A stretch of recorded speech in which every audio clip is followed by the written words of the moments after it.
Hi, Alan Hadley with My Photo Networks. Thanks for joining me for this next video tutorial. Today we're going to work on still life. Now this is really pretty simple. You can do this at home very easily by simply going out into your garden or around your house. The items we're going to actually be using in this video tutorial are very simplistic, and they're things that you can find naturally. In most cases they're growing around your house. And what we're going to be using are things like twigs from a tree, flower sprigs from things that are growing in the yard, some potpourri pieces, different things, and we're going to create a still life using these. Now we're also going to be working with a couple of different background materials.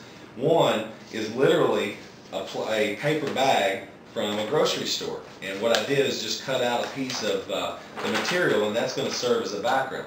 We're also going to be using a canvas that is a toned canvas. It's like a beige color.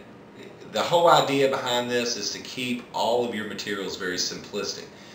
Some of you may live in areas where there's lots of snow and you can't get out and shoot as much as you'd like to, and that's where something like this will not only keep you shooting but keep you creative.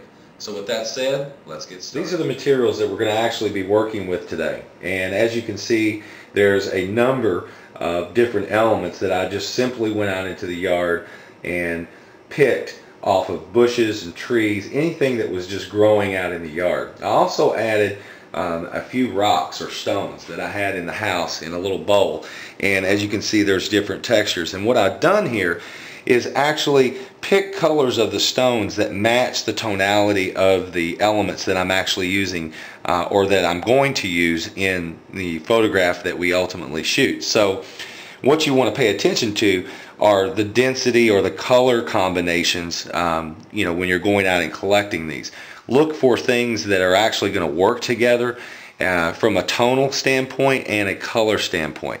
So for instance, like this sprig here is very light, where this is even lighter, but then the tree limb is very dark. So you have some contrast levels going on there. And then of course we've added some color and some very light items over here that came off of a different kind of bush. So this is just giving you an illustration of the materials we're going to use today. Okay, we are actually setting up our background that we're going to be using for our first shot.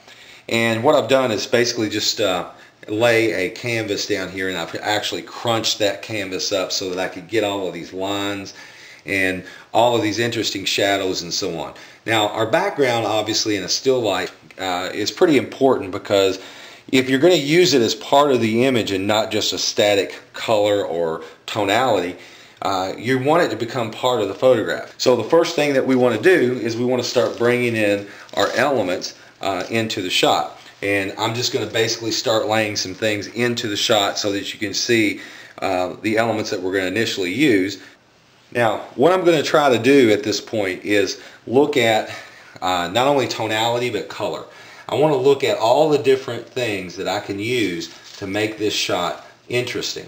So I'm going to find different ways to place this. Now, we're not going to do the final composition right at the moment, but what I want to show you are the different elements I'm going to actually try to use in the shot. And I may add other things too. The idea here is just to illustrate what we're choosing and how we're choosing it and why we're choosing it. I mean, the whole idea here is to get an interesting composition going so that you can create a pleasing image. Now, let's talk about lighting for a second. The lighting that we're actually using here is simply light coming through a door that goes out onto the deck. Now, it's a really nice side light. As you can see, it's really soft. It's like a big soft box. And you have a nice shadow line here.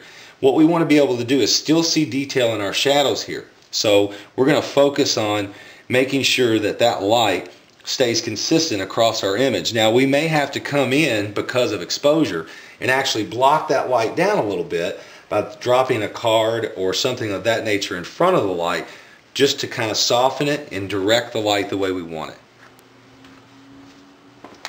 Okay, what I'm using here is a pair of tweezers. Once you get your still life set up, you can basically use the tweezers just to move things around. So if you just need to tweak something a little bit, or pull something in, you can do it with the tweezers rather than your fingers, and that'll allow you to fine-tune the composition as you go through the process of actually building your shot. The next 4 images represent the images that we created using the elements that we had chosen and the backgrounds that we chose. A few things you want to keep in mind when creating still life photography is choose your images wisely. Understand that light and perspective play a large role in the final outcome of your image, but the most important part is have fun doing it. Choose things that you enjoy, things that you like to photograph to include in your still life images. When you start to photograph something of this nature, what you want to pay attention to are tonality and color.